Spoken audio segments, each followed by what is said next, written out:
यहाँ पे पहले जो था बहुत ही अच्छा जल चलता था। यमुना मैया का तीन चार फाटक चलते थे। उस जल को आचमन नहीं पी सकते थे हम लोग, भोजन करने के बाद ही पी लेते थे। और आज स्थिति ये है कि यमुना जी में सूखी पड़ी है यमुना मैया।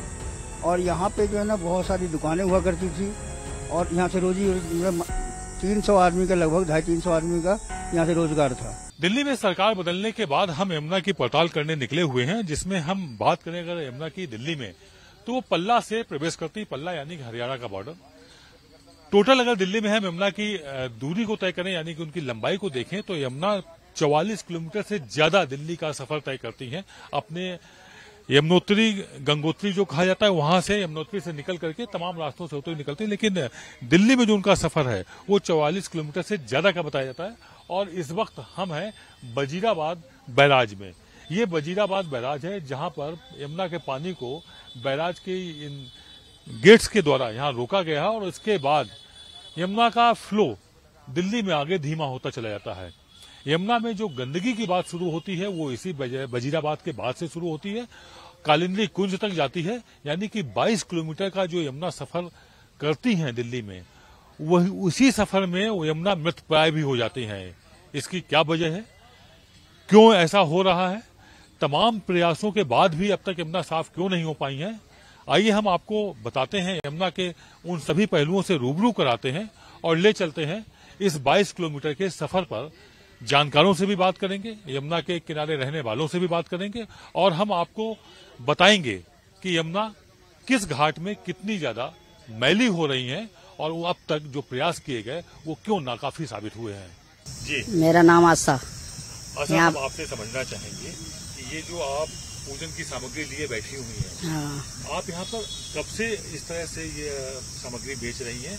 और अगर हम आज की शुरुआत की बात करें, जब आप यहाँ आई थी, हम तो ऐसे ही कुछ नजारे थे और अब क्या कुछ है? हम तो ऐसे ही 7-8 साल से लगाने लगे। हाँ। लेकिन हम पहले से नहीं लगाते थे। अभी आप 20 साल पहले की जिक्र कर रहे हैं। हाँ, तो हम 20 साल पहले कई और काम करते थे जो पहले। आशा जी, आपसे समझना चाहेंगे कि यहाँ पर यमुना किनारे जो आज के 10 साल पहले, 8 से 10 साल पहले जो आप काम यहाँ लगाती थी पूजन सामग्री बिक्री, तब क्या हालात थे, अब क्या? जब हालात सही थे, अब हालात बहुत बेकार है। पहले कितने की बिक्री वगैरह हो जाती थी आपकी? पहले हो जाती 400-500 की बताते रहे। हाँ। और अब 200 की भी ना। अच्छा। अब 250 की भी ना। अब लोग भी कम दिख रहे हैं यहाँ पर, पहले तो बहुत पब्लिक आती नहीं है। देखो जब से बैठी हो ये है, देखो ये है 160 और कुछ भी नहीं है यहाँ, खाली खाली एकदम। क्या चाहती हैं यमुना साफ हो? अब यही चाहते हैं कि यहाँ का सुधार हो जाए, पब्लिक आने लगे तो गरीब लोगों की वो हो जाए, मदद हो जाए। जी, मेरा नाम संजय गिरी है। वजीराबाद पुराना पुल यवनेश्वर महादेव मुख्य धाम मंदिर यहाँ था और मेरे पिताजी यहाँ पूरा समय काटे हैं। 92 साल की उम्र में उनका शरीर पूरा हुआ है। उसके बाद मेरी आप देख सकते हैं, यहाँ पे पहले जो था बहुत ही अच्छा जल चलता था। यमुना मैया का तीन चार फाटक चलते थे। उस जल को आचमन नहीं पी सकते थे हम लोग, भोजन करने के बाद ही पी लेते थे। और आज स्थिति ये है कि यमुना जी में सूखी पड़ी है यमुना मैया। और यहाँ पे जो है ना बहुत सारी दुकानें हुआ करती थी और यहाँ से रोजी 300 आदमी का, लगभग 250-300 आदमी का यहाँ से रोजगार था। और यहाँ सुबह शाम भंडारे वगैरह चलते रहते थे। मगर यहाँ पे जो अभी इस समय स्थिति यमुना जी की है, क्योंकि यमुना मैया का जमज्योति से लेके और यहाँ इलाहाबाद तक, इसके अंदर सारी जड़िया बूटी जो है ना जल के अंदर आता था। पहले वो पीने से कष्ट, मतलब दुख जो भी शरीर का है वो खत्म हो जाता था। और अभी स्थिति बहुत ही कुछ कह नहीं सकते क्या है। ये चीज यमुना मैया का कुछ सालों से ये धीरे धीरे जल का जो है ना बिल्कुल गिराव ऐसा हो गया है कि अगर आप चाहते हैं तो इस पार से इस पार आप पैदल ही जा सकते हैं, ऐसा स्थिति है। और जल का आप देख सकते हैं जल कैसा है इस समय। लेकिन आस्था है, इसलिए हम लोग जल का आचमन करते हैं। पब्लिक भी आती है, स्नान करती है। मावस पूर्णमासी बहुत ज्यादा पब्लिक आती है यहाँ पे। लेकिन जब से मंदिर ये हुआ, जब से लोगों ने आना यहाँ कम कर दिया है, बहुत ही ज्यादा कम कर दिया है।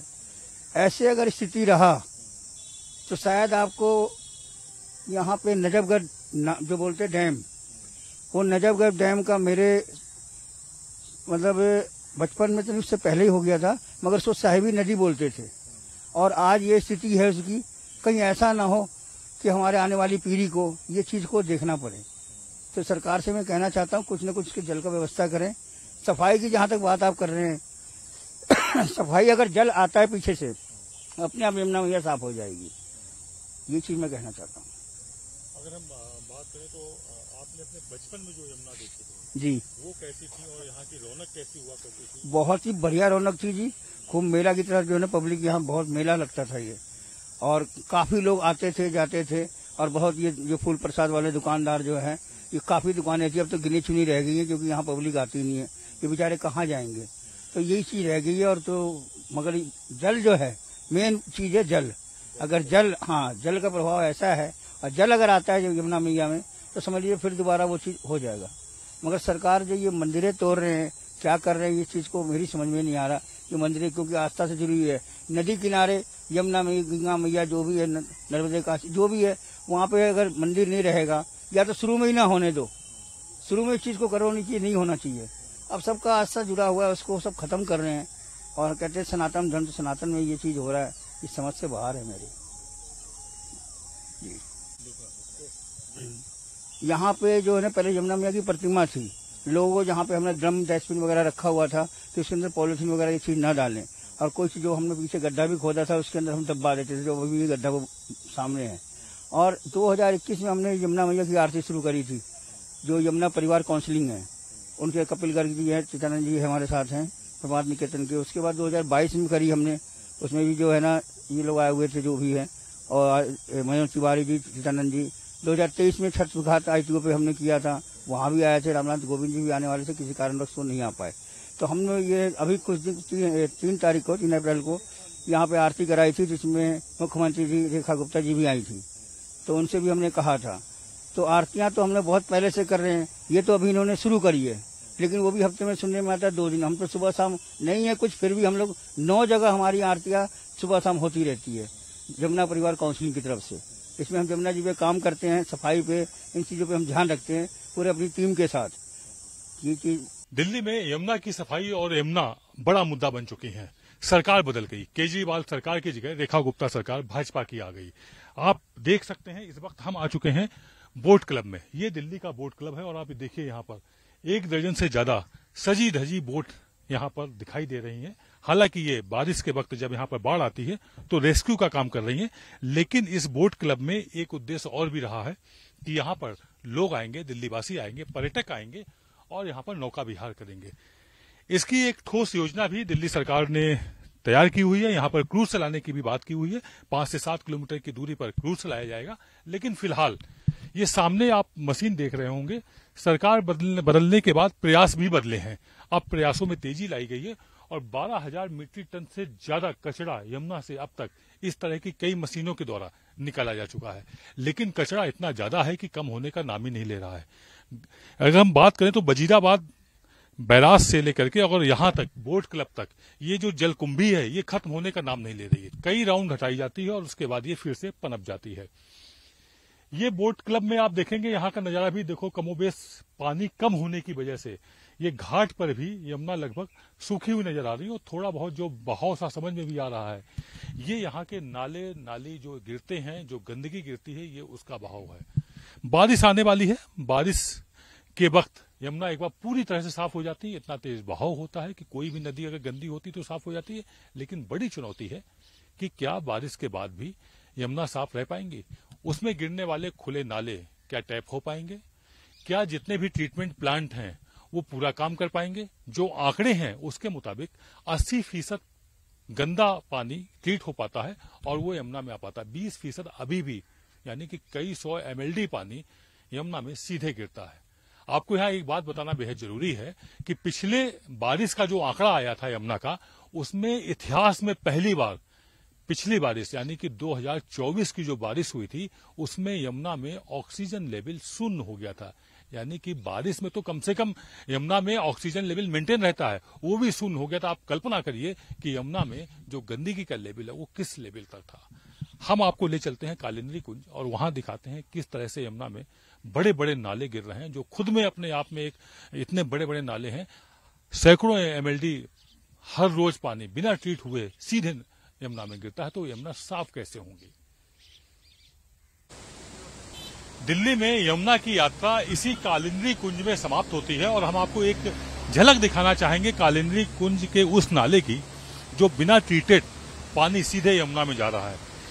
आप सामने देखिए, ये कई एमएलडी पानी हर रोज यमुना में सीधे जा रहा है और आप अंदाजा लगाइए कि जब ये पानी ही गंदे नाले का पानी सीधे सीधे यमुना में जाएगा तो क्या कुछ हाल रहेगा।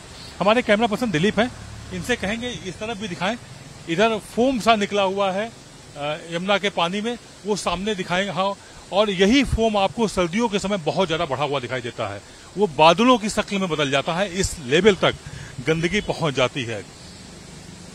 ये यहाँ पर जो इसके बैराज के जो ये गेट बने हुए हैं ये बंद भी हैं आधे और आधे खुले हुए हैं, तो इन्हीं से पूरा नाला सीधे यमुना में समा रहा है। यमुना में अगर हम वैसे बात करें 3200 एमएलडी गंदा पानी हर रोज यमुना में पहुंचता है, जिसमें से 80% तक 70 से 80% तक ट्रीट किया जाता है। बाकी का 1000 एमएलडी के आसपास पानी सीधे बिना ट्रीटेड यमुना में समाता है, तभी यमुना मृतप्राय हो जाती हैं और बारिश में भी ऑक्सीजन लेवल शून्य रहता है। आइए अब हम आपको दिखाते हैं यमुना के उस अंतिम छोर की सच्चाई, जो दिल्ली के छोड़ते छोड़ते यमुना पूरी तरह से समाप्त हो जाती है। यमुना और गंगा की सफाई के लिए नमामि गंगे योजना शुरू की गई है केंद्र सरकार के द्वारा, जिसमें 22,500 करोड़ रुपए अब तक बजट रखा गया है। यानी कि इतना पैसा गंगा की सफाई और यमुना की सफाई में खर्च किया जा चुका है। अब यदि हम बात करें सिर्फ दिल्ली के क्षेत्र में यमुना की सफाई पर, तो उस पर जो रिपोर्ट्स सामने आई हैं उसके मुताबिक पिछले 30 सालों में यानी कि 27 से 30 सालों में जो पैसा खर्च हुआ है वो 5,500 करोड़ से लेकर 7,000 करोड़ तक का बजट बताया जा रहा है। इसके बाद भी यमुना जस की तस है, बल्कि जस की तस कहना भी ठीक नहीं होगा। यमुना हर दिन ज्यादा गंदी होती चली जा रही है, उनमें गंदगी हर दिन ज्यादा बढ़ती चली जा रही है। उसकी साफ वजह है कि जो ट्रीटेड पानी यानी कि जो एसटीपी है और जो ट्रीटमेंट प्लांट है वो अगर पूरी क्षमता से भी काम करें तो भी यमुना की सफाई के लिए कई और ट्रीटमेंट प्लांट की जरूरत है, जो बात कई स्वयंसेवी संस्थाओं एनजीओज ने भी दिल्ली सरकार को सामने रखी हुई है। इस वक्त हम हैं कालिंदी कुंज में और आप कालिंदी कुंज का सामने अगर देखेंगे तो ये फोम नुमा झाग जो सामने आ रहा है ये दिल्ली और उत्तर प्रदेश के बॉर्डर के बीच का, यानी कि इसमें 27 इस कालिंदी कुंज बैराज में 27 गेट बने हुए हैं, जिसमें से आधे की देखभाल मेंटेनेंस दिल्ली सरकार करती है और आधे की उत्तर प्रदेश सरकार करती है। उस तरफ का बॉर्डर उत्तर प्रदेश में आता है, इधर का बॉर्डर दिल्ली में आता है। इस वक्त हम दिल्ली की तरफ खड़े हुए हैं और इसमें जैसा हमने आपको अभी थोड़ी देर पहले दिखाया था कि कालिंदी कुंज का जो नाला है वो बिना ट्रीट किए हुए सीधे यमुना में गिरता है और ये यमुना आगे बढ़ती हैं, यहां से अपनी यात्रा शुरू करती हैं यूपी में ये आगरा होती हुई आगे बढ़ती हैं और इलाहाबाद तक जाती हैं। इलाहाबाद जाकर के गंगा में समा जाती हैं और फिर गंगा यमुना एक हो जाती है, वहां पर संगम होता है इनका। लेकिन यहां आते आते यमुना पूरी तरह से दम तोड़ चुकी होती है। जितना पैसा पानी की तरह यमुना में बहाया गया सफाई के लिए, वास्तविकता में इच्छा शक्ति के साथ अगर सब कुछ काम कर लिए गए होते तो यमुना की ये दुर्दशा तो कम से कम नहीं होती। अब जरूरत है एक ऐसी दृढ़ इच्छा शक्ति के साथ इस यमुना के सफाई अभियान की जिसमें आम जनता भी जुड़े, वो भी अपने बात को समझे। देखिए, यमुना में जो गंदगी के मुख्य स्रोत हैं उसमें है मानवीय कचरा, इंडस्ट्रियल कचरा, इसके अलावा आस्था का कचरा भी है, जो तमाम तरह से यमुना को दूषित करने का काम करता है। यहाँ पर कुछ स्वयंसेवी संस्थाओं ने, हम कैमरा पर्सन से कहेंगे वो दिखाएं, जो मूर्तियां केमिकल की बनाई हुई, केमिकल से पेंट की हुई मूर्तियां यमुना में विसर्जित की जाती है, उनको निकाल के बाहर रखने का काम किया हुआ है। अपनी जिम्मेदारी भी समझिए, सरकार अपनी जिम्मेदारी भी समझेगी। आस्था का विषय है यमुना, उनको किसी भी कीमत पर खत्म मत होने दीजिए, ये हम सबकी जिम्मेदारी है, वरना जो अगली पीढ़ी आएगी वो हम लोगों को कोसेगी कि आप लोगों ने क्या किया। यमुना की सफाई के लिए आपकी भी नैतिक जिम्मेदारी बनती है, हर किसी की नैतिक जिम्मेदारी बनती है। उम्मीद है अब जो कवायद शुरू हुई है वो जमीन में उतरेगी, जमीनी हकीकत में तब्दील होगी और यमुना अगले 3 से 5 सालों में साफ होंगी। ये कुछ कोशिशें फिर से शुरू हुई हैं, हम सब भी इसके भागीदार बने और यमुना को आचमन लायक बनाए। कैमरा पर्सन दिलीप के साथ आदित्य द्विवेदी, भारत एक्सप्रेस, दिल्ली।